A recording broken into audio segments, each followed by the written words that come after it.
by a series of failed banks in Southern California, led by IndyMac Bank, one of the biggest bank failures in the crisis.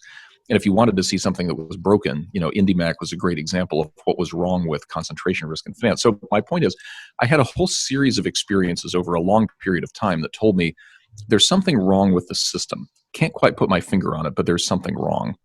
Mm-hmm. Then fast forward to 2017 and 18, and a former colleague of mine had come to Coinbase as the chief financial officer. And she clued me into the idea that one of the things that might be wrong with the system was its focus on central intermediaries.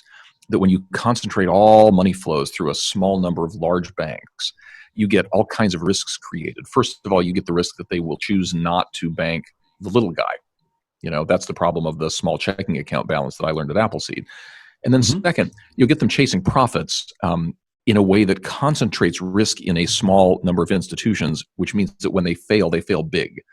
And then you have this issue of global capital flows. This was kind of the Chinese issue that Alan Greenspan was talking about at the time. And her thesis was crypto may be the answer to these things. Crypto solves the problem of central intermediaries running our financial system, much the same way that email and other kinds of distributed communication technologies solved the problem of the post office back in the day. And that was an insight I had not thought of, but I did know what was broken. And so I came to Coinbase because I saw Coinbase as the platform company trying to bring to market all of these projects that are going to fix that. That's what I'm doing here. You joined in mid to late 2018. Maybe it's just a coincidence, but it seemed like around that time was when Coinbase really started to broaden its support for non-Bitcoin, non-Ether, and Ethereum Classic and Bitcoin forked assets. I believe at that time there was only 5 supported assets, and now there Correct. are dozens that are supported on Coinbase Pro, which was formerly GDAX. Now with Coinbase Custody, a number are available via staking.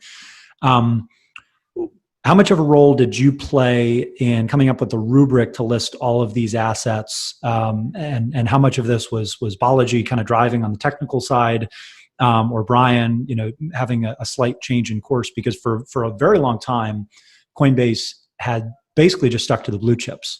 And I'm curious what the inside baseball was on how this evolved and how you kind of changed your internal processes to support the multitude of assets without just listing literally everything, right? So there's still some quality control, but much more assertive in terms of what got listed. Yeah.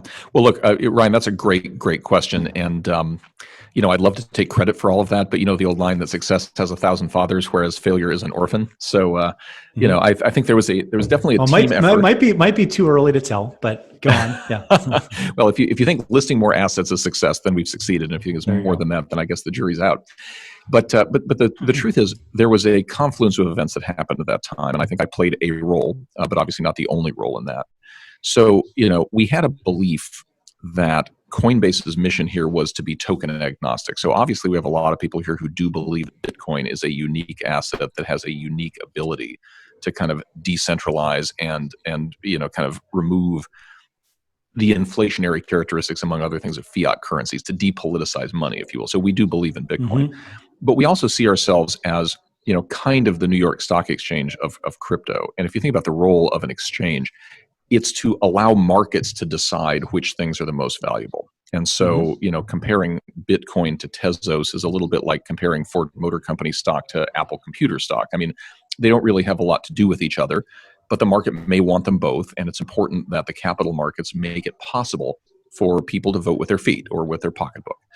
So that was a philosophy that was going on at the time that I got here. And when I first walked in the door, my day one mandate was to figure out a way to crack the securities laws in such a way that we could list more assets. Now, we never want to list an asset we're not legally allowed to trade. And so, as you know, one of the big gating questions on that is which of these things are regulated securities and which of them aren't. So Balaji wanted to list a lot of things. Brian wanted to unlock the platform potential of the company.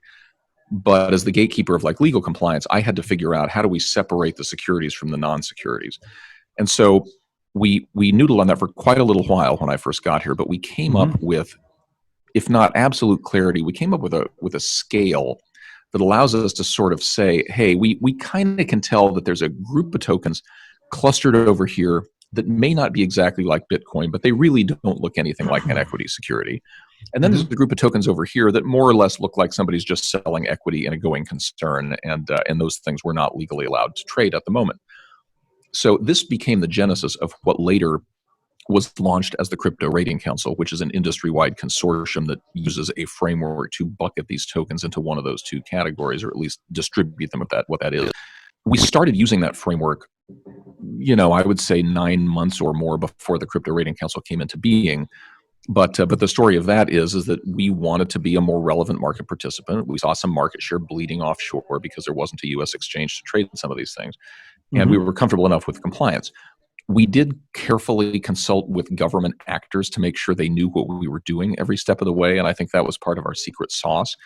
I don't want to suggest that any government actor, SEC or otherwise, has endorsed our framework, but we've talked to them in detail about it, and it's been gratifying to hear some people in the government start to use our vernacular of, well, that's a 4 token. That might be a little bit too risky, but this is a 3.5 token. That's totally fine.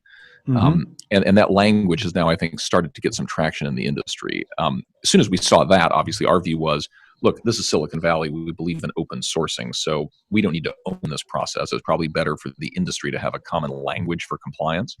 And that's why we created the CRC, was to make this available to anybody who wants to use it. But you're right. As a result of that scale, we were suddenly able to say, hey, it may be that we can't list 100 tokens, but there are probably 50 tokens we can list. Let's go find those. And that's what we did. This is, I think, maybe one of the most important issues that's confronting the West, just from a practical standpoint.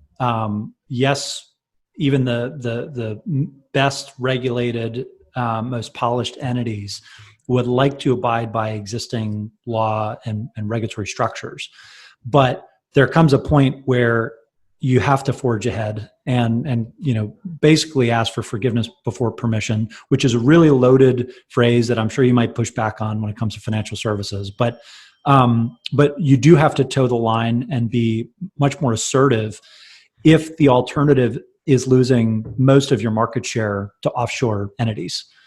And this isn't like gambling. It's not like other markets that have been cracked down upon within the U.S., because clearly some of these assets have been de facto blessed because the regulators have allowed various services to emerge and trade assets as long as they have KYC AML policies and money transmitter licenses, et cetera.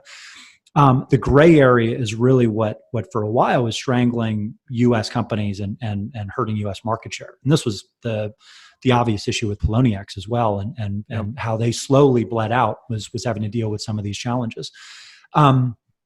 At what point did you feel comfortable with the rubric for CRC, and was this something that you rolled out internally at first before open sourcing, or what was the path as you did diligence on some of these networks, and then ultimately shared your work, or ultimately opened up the rubric for public comment with, or maybe not public comment, but semi-public comment with a group of like-minded Western entities? Yeah, well, it's a great question. I would say that process had 3 basic phases. So there was kind of a construction phase where, we weren't sure we could make this thing repeatable. And the worry we always had was, hey, all this is ever going to be is a subjective, tool that expresses somebody's opinion about whether this is a good asset or a bad asset. So the way that we tested it in the construction phase is we would build a version of the framework, which now has something like 36 questions, each of which has a weighting attached to it and everything. But in the early days, we would take the framework and we would farm our file on a given token out to 3 different outside law firms. And we would say, hey, run this scorecard, come back to us and tell you what score you got. Is this a 1, 2, 3, 4, 5? And in the earliest iterations of this, what we got back was random noise. Some people used the framework and thought it was the 1, meaning it's like Bitcoin. Other people said they thought it was like a 4, meaning not definitively security, but a lot riskier. Some people came up with other things. And so we had to keep iterating and going back to the drawing board until eventually we got to a place where all 3 of the firms had come back and they'd get the same score. And once we had a repeatable process and we were comfortable that any 2 people who were running the scorecard on a given asset would agree that it is whatever number it is, that's when we thought it's now ready for us to consider using. Now, you can make judgments about where your cutoff should be. Do you think the 4 is safe enough that you can list a 4? or do you only want to list threes and below? Different people make judgments. But on the factual question of what are the characteristics, we got to a repeatable place. That's when we realized what we had was kind of like the Motion Picture Association, right? Like you might or might not you might not like this particular R-rated movie, but you know that the R rating connotes very specific things. There's a certain amount of violence, certain amount of nudity. That's what defines an R-rated movie, right? So once we all agree, you can then choose your assets or choose your movies based on your own preference, but at least you know what's happening. Are you guys PG-13 now, or is it are you listing R-rated movies? Because that's what people really want to know. Yeah, well, what I would say is mostly we have PG-13s. We have a handful of high-end Oscar-worthy R-rated movies, which I'm happy to talk about, actually. I mean, it's an interesting question of how do you think about these projects that are not securities, but they're kind of at the frontier, and they might pose more risk of inquiry and interest on the government's part. So I'll come back to that in a second. But let me just go back to phase 2 of all this. So we constructed it. We got to a repeatable process, which was a fairly big innovation, I think. And then what we started doing was, as we would list new assets, we would talk to our principal regulators, mainly the New York financial services people and the SEC. And what we would do before we listed a token is we would walk in with our scorecard. And we said, hey, great news. We have this new tool out there, which is kind of cutting edge. This is how we're thinking about it. And, we got some feedback. And it wasn't like an endorsement. No government person said this, we bless this. But what the reaction we did get was, okay, we like that you have a way of thinking about it, that you're not just listing any old thing, right? Process is everything if you're the government. And so we went by ourselves in this middle phase, and we used our own proprietary scorecard to list another 6 or 8 tokens. This was kind of back in early 2019 is when we were doing that. And once we had gotten over the line of the first set of assets that weren't the original 5, we got some muscle memory around this. We felt pretty good about it.